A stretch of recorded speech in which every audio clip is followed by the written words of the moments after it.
Hello everyone, welcome to inside dot market. मैं हूं Suraj Kumar Sharma, CFA level 3 cleared और एक एनआईएसएम सर्टिफाइड रिसर्च एनालिस्ट। आने वाले कुछ दिनों में हेल्थ केयर सेगमेंट में हमें एक अच्छी मूवमेंट देखने को मिल सकती है, क्योंकि इस सेक्टर की कंपनीज के क्वार्टरली नंबर्स काफी अच्छे आ रहे हैं। तो आज की वीडियो में हम इसी सेक्टर के दो कंपनीज के बारे में बात करने वाले हैं जिनके नंबर्स तो अच्छे आए हैं, साथ ही एक अपसाइड रैली के सिग्नल्स भी मिल रहे हैं। तो वीडियो स्टार्ट करने से पहले एक इंपॉर्टेंट डिस्क्लेमर, ये वीडियो किसी भी प्रकार का बाय या सेल रिकमेंडेशन नहीं है। तो इस वीडियो में जो भी स्टॉक्स बताए जा रहे हैं उन्हें बाय या सेल करने से पहले अपने फाइनेंशियल एडवाइजर से कंसल्ट जरूर करें। तो चलिए शुरू करते हैं बिना टाइम जाया करे। तो सबसे पहले बात करते हैं Max Health care institute limited की। तो आज 21 नवंबर है और कंपनी का शेयर प्राइस आज 1% के करीब अप मूव शो किया है, जबकि निफ्टी 50 आज माइनस शायद नेगेटिव 0.5% रही। तो कंपनी करती क्या है? तो company basically health care services provide करती है, जिसमें रेडियोलॉजी, ऑन्कोलॉजी या मतलब ऑपरेशन वगैरह जो मेनली हेल्थ केयर सर्विसेज में रहता है वो सब प्रोवाइड करती है। कैसे? अपने क्लिनिक्स के थ्रू, हॉस्पिटल्स के थ्रू। तो बेसिकली ये कंपनी का काम है। तो आज जो हमारा मोटिव है वो हम देखने वाले हैं कि इसके रिजल्ट्स कैसे रहे। ठीक है, तो यहाँ से सिंपली हम क्वार्टर्स में जाके रिजल्ट चेक कर सकते हैं। ओके, तो सेल्स की बात करें तो सितंबर 2025 में रिसेंट क्वार्टर में कंपनी ने 25% की वाईओवाई सेल्स ग्रोथ दिखाई है। राइट, ये सेल्स ग्रोथ काफी इंप्रेसिव रही है। क्यों? क्योंकि पिछले 6 क्वार्टर्स अगर आप देखो तो कंपनी कंसिस्टेंटली 20% के ऊपर ग्रो करे जा रही है। वहीं अगर हम ऑपरेटिंग प्रॉफिट देखें, जो कि एक इंपॉर्टेंट मैट्रिक होता है, इनफैक्ट नेट प्रॉफिट से भी ज्यादा इंपॉर्टेंट मैट्रिक ऑपरेटिंग प्रॉफिट हमें देखना चाहिए।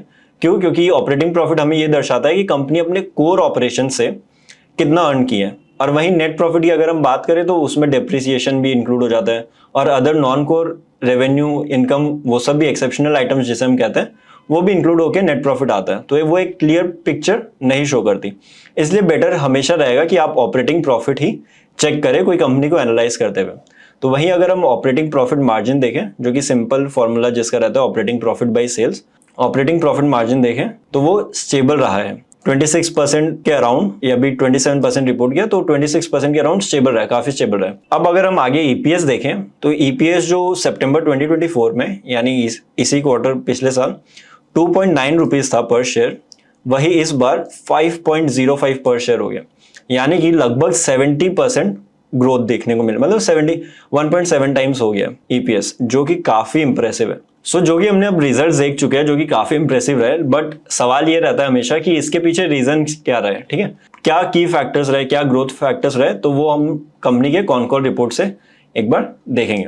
तो जो मेन रीजन रहा है कंपनी के ग्रोथ के पीछे वो रहा है इसका कैपेसिटी इंक्रीज। ठीक है, तो कंपनी क्या कर रही है? कंपनी कह रही है कि आने वाले 4-5 सालों में हम बेड कैपेसिटी जो है उसको 2 टाइम्स कर देंगे। मान लो अब कंपनी के पास अभी 4000 बेड्स है, जस्ट एग्जांपल, तो कंपनी आने वाले 4-5 सालों में 8000 बेड्स कर देगी। तो इससे क्या होगा? इससे सिंपल है कि कंपनी के रेवेन्यू पे इसका डायरेक्ट इंपैक्ट देखने को मिलेगा, क्योंकि हेल्थ केयर सेक्टर या हॉस्पिटल सेक्टर में सबसे इंपॉर्टेंट मेट्रिक वही होता है कि आपकी बेड कैपेसिटी कितनी है। अगर आपके पास बेड ही नहीं होगा तो आप पेशेंट को एडमिट कैसे कर पाओगे? इसलिए बेड कैपेसिटी बहुत इंपॉर्टेंट मेट्रिक है हॉस्पिटल सेक्टर्स में। राइट, लेकिन यहाँ पे एक इंपॉर्टेंट चीज हो रही है, वो ये हो रही है कि मैनेजमेंट कह रहा है कि 3000 बेड्स जो ऐड होंगे वो वाया ब्राउनफील्ड एक्सपेंशन होंगे। तो ये एक समझने वाली बात है, तो जरा ध्यान से सुनिएगा। तो ब्राउनफील्ड एक्सपेंशन क्या है? तो देखिए, ब्राउनफील्ड एक्सपेंशन होता है एक, और एक होता है ग्रीनफील्ड एक्सपेंशन। ब्राउनफील्ड एक्सपेंशन का मतलब होता है कि जो कंपनी का एग्जिस्टिंग हॉस्पिटल है उसी में कंपनी बेड्स इंस्टॉल करेगी। मान लीजिए एक रूम है, उसमें अभी 4 बेड्स लगे हुए हैं। ठीक है, तो कंपनी स्पेस मैनेजमेंट करके या और बेटर यूटिलाइज करके या बेटर इंटीरियर करके उसमें 4 से 6 बेड्स कर देगी, मतलब एग्जिस्टिंग फैसिलिटी में। वहीं ग्रीनफील्ड एक्सपेंशन क्या होता है? उसके लिए कंपनी नए हॉस्पिटल बनाएगी नए लैंड पे, जिसका कॉस्ट ऑब्वियसली रिलेटिवली बहुत हाई होगा, और उसका ब्रेक इवन पीरियड भी जो होता है जहां से आरओसी निकलता है, रिटर्न ऑन कैपिटल एम्प्लॉयड, वो भी काफी लंबा होगा। इसलिए ब्राउनफील्ड एक्सपेंशन एक गेम चेंजिंग मूव हो सकता है, जिससे आरओसी भी इंक्रीज ऑब्वियसली होगी अगर मैनेजमेंट इसे सक्सेसफुली एग्जीक्यूट कर पाया। कोई पॉइंट मिस ना हो जाए इसलिए मैंने डायरी में अच्छे से उसे नोट करके रखा है। तो ब्राउनफील्ड एक्सपेंशन आप समझ चुके हो। दूसरा ग्रोथ ड्राइवर जो रहा कंपनी के लिए वो रहा मेडिकल टूरिज्म। इंडिया में जो मेडिकल का खर्चा होता है, जो ट्रीटमेंट का कॉस्ट होता है, वो यूएस से काफी कम होता है। इसलिए यूएस के लोग भी इंडिया में आके अपना ट्रीटमेंट करवाते हैं क्योंकि उन्हें ये 70 to 90% तक सस्ता पड़ता है। तीसरा जो कंपनी ने बढ़िया किया, जिसकी वजह से कंपनी के नंबर्स इतने बढ़िया रिपोर्ट हुए, वो था इनका हाई एंड स्पेशलिटीज। यानी कि कंपनी ने कार्डियोलॉजी, ऑन्कोलॉजी, ट्रांसप्लांट्स, इन सब में भी ग्रोथ दिखाई। अब इससे क्या हुआ, एक्चुअली इन सब फील्ड्स में मार्जिन्स काफी अच्छे रहते हैं, जो कि आपके ओवरऑल नेट प्रॉफिट और ऑपरेटिंग प्रॉफिट को एक पुश दे देते हैं। अब बात करते हैं मैक्स हेल्थ केयर के वैल्यूएशन की। 1 year price to earnings valuation के हिसाब से मैक्स काफी अंडर वैल्यूड दिखाई दे रहा है। जहां 1 ईयर मीडियन पी 100 टाइम्स है, वहीं कंपनी करेंटली 81.5 टाइम्स पी पर ट्रेड कर रहा है। अब अगर कंपनी के प्राइस चार्ट को देखें तो काफी अच्छा मूव ऑलरेडी आ चुका है, लेकिन 1200 का लेवल्स टेस्टिंग फेज होगा इस कंपनी के लिए। अगर शेयर प्राइस 1200 को ब्रीच करता है, इस लेवल को अगर ब्रीच करता है और क्लोज देता है, हमें एक स्ट्रॉन्ग रैली दिख सकती है। तो इस स्टॉक को अपने रडार में जरूर रखें। अब चलते हैं दूसरी कंपनी की तरफ, नारायणा हृदयालय लिमिटेड। तो ये कंपनी क्या करती है, तो ये कंपनी भी हॉस्पिटल चेंज चलाती है और मैक्स के तरह ही हेल्थ केयर सर्विसेज प्रोवाइड करती है। क्वार्टरली रिजल्ट्स की बात करें तो कंपनी का रेवेन्यू 20% YOY से ग्रो हुआ, जो कि पिछले 9 क्वार्टर्स में सबसे हाईएस्ट था। जैसा कि हम इधर देख सकते हैं, कंपनी 2%, 5%, 4% से ग्रो हो रही थी सितंबर 2024 तक, लेकिन उसके बाद हमें टर्न अराउंड देखने को मिला, जहां पे हम डबल डिजिट्स ग्रोथ में गए और फाइनली सितंबर 2025 में 20% की ग्रोथ दिखी। वहीं ऑपरेटिंग प्रॉफिट मार्जिन वो भी मैक्स के तरह ही स्टेबल रहा है, इधर भी 24% मार्जिन के साथ। और ईपीएस की बात करें तो ईपीएस 9.72 से 12.64 हो गया, यानी कि ऑलमोस्ट 30% की ग्रोथ ईपीएस में भी हमें देखने को मिली है। तो चलिए मैक्स की तरह इसके भी ग्रोथ ड्राइवर्स को देखते हैं। नारायणा ने एक सिग्निफिकेंट माइलस्टोन अचीव किया है 1000+ रोबोटिक सर्जरीज कंडक्ट करके अपने हावड़ा के यूनिट में। दूसरा, एवरेज रेवेन्यू पर पेशेंट भी इंप्रूव हुआ है, जो बेटर प्राइसिंग दर्शाता है और जिसकी वजह से मार्जिन्स भी इंप्रूव होते हैं। साथ ही ये कंपनी भी मैक्स की तरफ बेड एक्सपेंशन में लगी हुई है।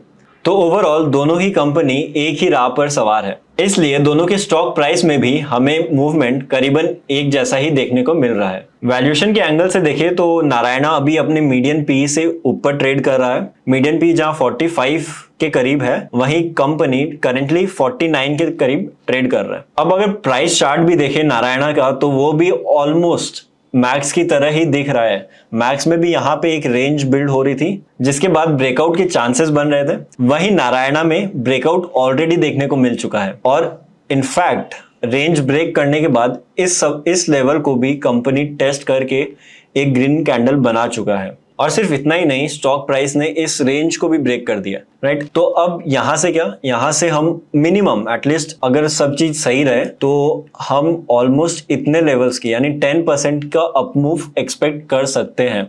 क्या ये गारंटी है कि 10% का अपमूव आएगा ही?